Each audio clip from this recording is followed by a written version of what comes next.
CBC directly just basically lying about the bill and saying everybody's at risk of extradition. And I actually confronted one of those journalists on Twitter. I believe his name was Stephen McDonnell. And the result, after I had corrected some of his assumptions and some of the articles that his outlet had provided, was that he blocked me.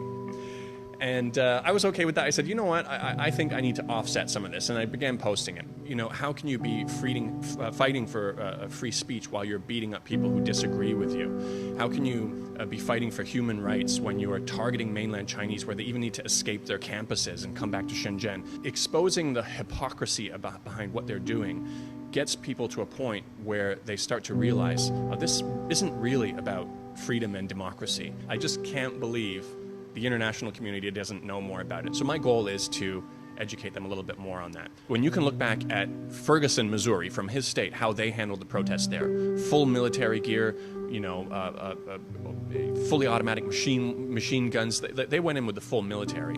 And now, all of a sudden, all of the violence from the protesters in Hong Kong is being glorified by him.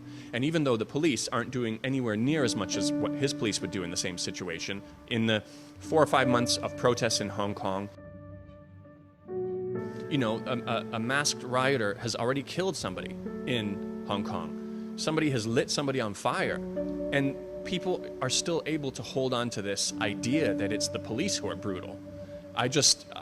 That's one of the most frustrating things for me about the whole situation. I mean, if you look at, there's a lot of people who covered some of the liberal arts studies books that they have that's basically vilifying China. And so, of course, you have issues like this coming up now. And I don't want my kids growing up around that. So there definitely is an issue with the education system in Hong Kong and what kinds of values they're raising these kids with. You know, on the surface, it's the values of freedom and human rights, and underneath, when you open the pages, it's about discriminating towards mainlanders and continually looking at China with a very one-dimensional view. You know, I've been posting about this for 4 or 5 months, and I definitely get a lot of hate from overseas for posting this, but there are some people I do get through to. There are some people who say, oh wow, I never realized it was more complex than this. I never realized exactly how deceitful my media is. And for me, I have a really big issue with that. You know, my kids are half Chinese, and I want them to be proud of that. When they go outside and people say to me, oh, your kids, they speak Chinese very well, I say to them, that's because they are Chinese. And I want